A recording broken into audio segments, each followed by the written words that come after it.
नैना धीरे धीरे खड़ी हुई। अक्षत अब भी उसके पास घुटनों के बल बैठा था। उसकी उंगलियां अब भी नैना के पैर को हल्के हल्के सहला रही थी ताकि दर्द कम हो जाए। नैना उसे लगातार देख रही थी। इतनी परवाह, इतना अपनापन उसने अपनी जिंदगी में शायद पहली बार महसूस किया था। अक्षत ने ऊपर देखा। अब दर्द कैसा है, कम हुआ? नैना ने धीरे से सर हिला दिया। हाँ ठीक हूँ। अक्षत ने राहत की सांस ली। आप ना बहुत केयरलेस हैं। मैंने नहीं किया। क्या किया? ध्यान से चलना चाहिए ना। आप इस तरह ऐसी हालत में ऐसे चलेंगी? ऊपर से बारिश हो रही है। आप मुझे डांट रहे हैं? डांट नहीं रहा हूँ, लेकिन आपको ध्यान रखना चाहिए ना। सॉरी, आगे से ध्यान रखेंगे। रहने दीजिए, मैं हूँ ना, कोई तो होना चाहिए आपका ध्यान रखने वाला। नैना की मुस्कान धीरे धीरे गायब हो गई। उसकी आंखें भर आईं।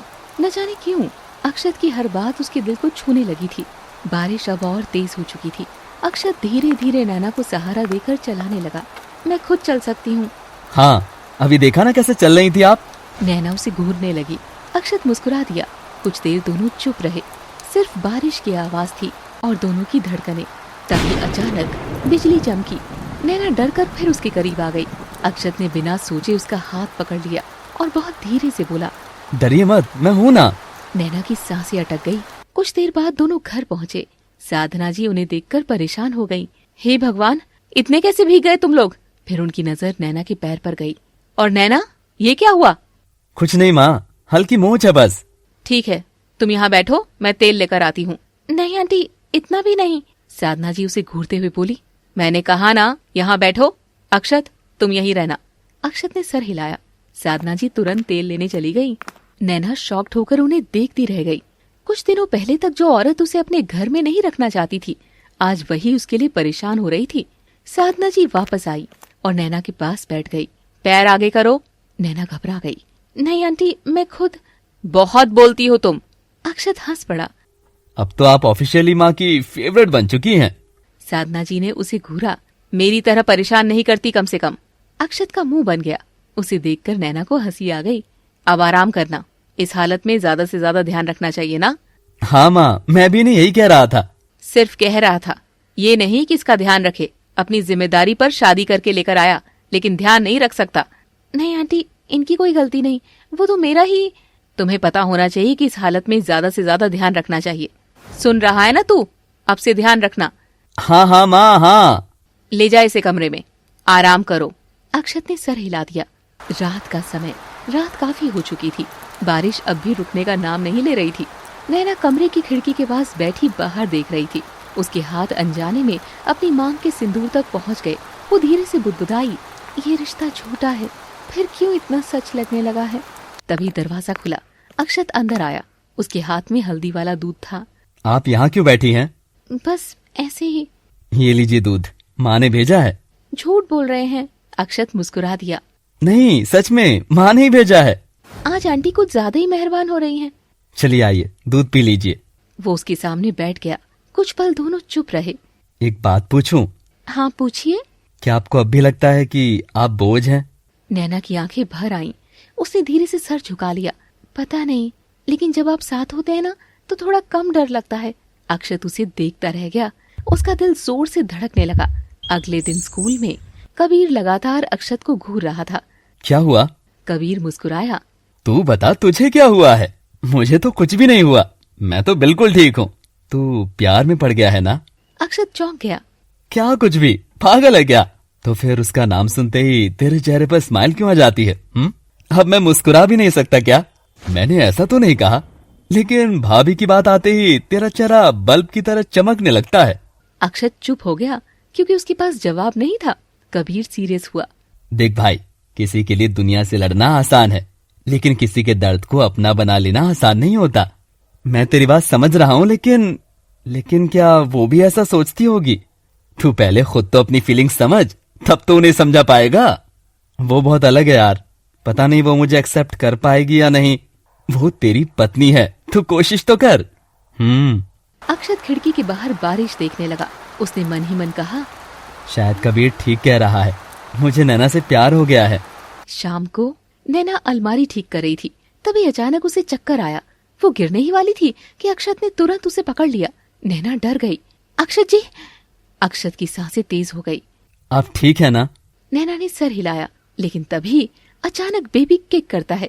नैना हल्का सा मुस्कुराई। ये क्या? बेबी। अक्षत की आंखें चमक उठी। नैना ने धीरे से उसका हाथ अपने पेट पर रखा। कुछ सेकंड बाद हल्की सी मूवमेंट महसूस हुई। अक्षत तो पूरी तरह फ्रीज हो गया। उसकी आंखों में एक अलग ही चमक थी। ये सच में?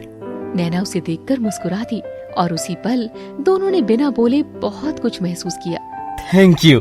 किस लिए? मुझे इतना खूबसूरत एहसास महसूस करवाने के लिए। नैना बस मुस्कुरा दी। चलिए नीचे चलते हैं, डिनर लग चुका है। नैना ने सर हिलाया। अक्षत उसे आराम से नीचे लेकर गया। डाइनिंग टेबल पर साधना जी खाना लगा रही थी। जैसे उन्होंने अक्षत और नैना को साथ नीचे आते देखा, उनके चेहरे पर हल्की सी मुस्कान आ गई। आ गए तुम दोनों? चलो जल्दी बैठो, खाना ठंडा हो रहा है। अक्षत ने धीरे से नैना को कुर्सी पर बैठाया। आराम से। साधना जी तुरंत बोली, हाँ बिल्कुल आराम से, अब गिरना विरना नहीं चाहिए। नैना हल्का सा मुस्कुरा दी। माँ आप ना, अब मुझे विलन साबित करके ही मानोगी। तू है ही लापरवाह। अक्षत मुंह बनाकर बैठ गया। उसे देखकर नैना हंस पड़ी। नैना, अब से ज्यादा स्ट्रेस मत लेना, जितना हो सके खुश रहने की कोशिश करना, और तू कोशिश करना कि ये स्ट्रेस ना ले। जी माँ। डॉक्टर ने क्या कहा? कल इसे डॉक्टर के पास ले जाना, बच्चे की कंडीशन तो पता चले। हाँ माँ, मैं भी यही सोच रहा था। सिर्फ सोचता रहे तू। अक्षत का मुंह बन गया और नैना उसका मुंह देखकर हंसती। खाना खाते वक्त अचानक साधना जी ने पूछा, वैसे बेबी रूम के लिए कुछ सोचा है तुम लोगों ने? अक्षत चौंक गया। Baby room? हाँ, बच्चा आने वाला है तो तैयारी भी करनी पड़ेगी ना। नैना की आंखों में हल्की चमक आ गई। अक्षत मुस्कुराया। माँ आप तो पूरी दादी मोड में आ गई हो। साधना जी गर्व से बोली। बिल्कुल। फिर अचानक वो रुक गई और धीरे से नैना की तरफ देखने लगी। और सुनो, आज से मुझे आंटी मत कहना। नैना हैरान रह गई। जी? साधना जी की आंखें नम हो गई।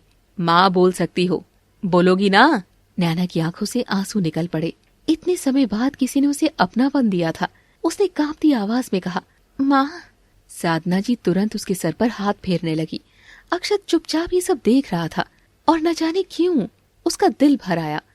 मैं कल ही जाकर बात करता हूँ बेबी रूम के लिए, मुझे तो याद ही नहीं रहा इसका। इसीलिए कहती हूँ तेरा कुछ नहीं हो सकता। माँ ठीक है ना अब? साधना जी और नैना उसका चेहरा देखकर हंसने लगी। रात काफी हो चुकी थी। नैना कमरे में बेबी क्लोथ्स फोल्ड कर रही थी। तभी अक्षत अंदर आया। उसके हाथ में छोटा सा टेडी बियर था। ये क्या है? अक्षत थोड़ा ऑकवर्ड हो गया। वो स्कूल से लौटते वक्त दिख गया तो ले आया। नैना टेडी लेकर देखने लगी। उसकी आंखों में चमक आ गई। बहुत प्यारा है। अक्षत उसे देखता रह गया। उसे महसूस हुआ नैना जब मुस्कुराती है तो उसके गालों पर डिंपल पड़ते हैं, जो उसकी मुस्कुराहट में चार चांद लगा देते हैं। तभी अचानक बाहर जोर से बिजली चमकी। नैना हल्का सा डर गई। अक्षत तुरंत उसके पास आ गया। कुछ नहीं हुआ है।